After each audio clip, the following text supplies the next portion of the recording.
And I think also this process of the National Health Assembly, it allows not only the community, gives it a voice and all the sectors in civil society, but it also provides a process that's structured and also that's evidenced. So I've observed in several meetings where I've been invited to participate, how much work has gone into preparing these agenda items. Covered are more futuristic and contemporary, and that makes it again very interesting because other people developing solutions. So it's a democratic way of getting or developing public policies to make the Thai people happy and improve the quality of life. I think for me the whole structure of the Health Assembly is interesting. The fact that it's a process where it takes place throughout the year and it brings in voices from all the provinces, from different issue bases and networks, and provides a forum for all of those from really the lowest level to feed into the National Health Assembly. So I think we can all learn from that. I think input from a lot of people also talking about sort of values and principles that often get lost. The spiritual side of health often gets completely thrown aside, and for me that's been really interesting. We are participatory and democratic process. So many people from some different sectors attend this conference and talk each other and to reach the consensus in the democratic manner. It takes a long time, but very democratic and very participatory, I really think. The way that resolutions are prepared in the communities, that the delegates coming here to the World Health to the National Assembly actually talk for their constituencies, is actually a way of bottom-up which is very coherent. That is what I would like to see quite often in different fora, not only in the World Health Assembly, but in different fora. What you see at global level.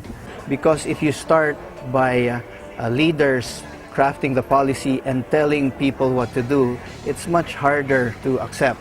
But in your model, you start with a discussion with policymakers and politicians, the public, meaning the community, and the professionals.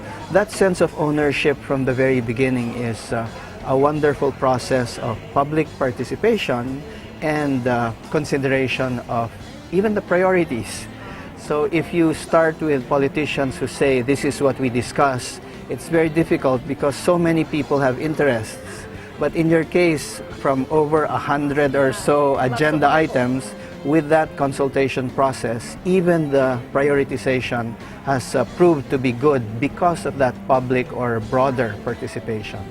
Let's look at the big picture and see what are the important issues and how you can bring the different sectors together to have a consensus so that then government, it will make it easy for government. If you go to government and say we've got all these folks who have been involved in this process from a wide variety of sectors who agree on this, we know it's based on evidence, it's going to be hard for government to say no.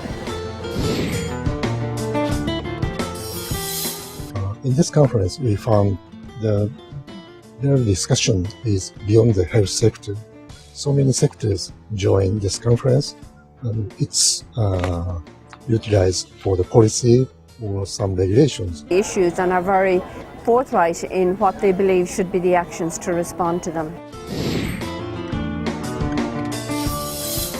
Through the National Health Assembly, you created a learning environment for people coming from the different sectors, understanding more about what their role is in health production and to see how we can mediate between the different interests. Basically, the essence is, as I've said earlier, reliable information, collective participation from different sectors, from different stakeholders, from different representatives from different provinces of Thailand, and also collective decision making. And this empowers every Thai individual to air their opinions, their decision to a larger venue, to the National Health Assembly. We learn these things from here, and I will try to to replicate these things in our country.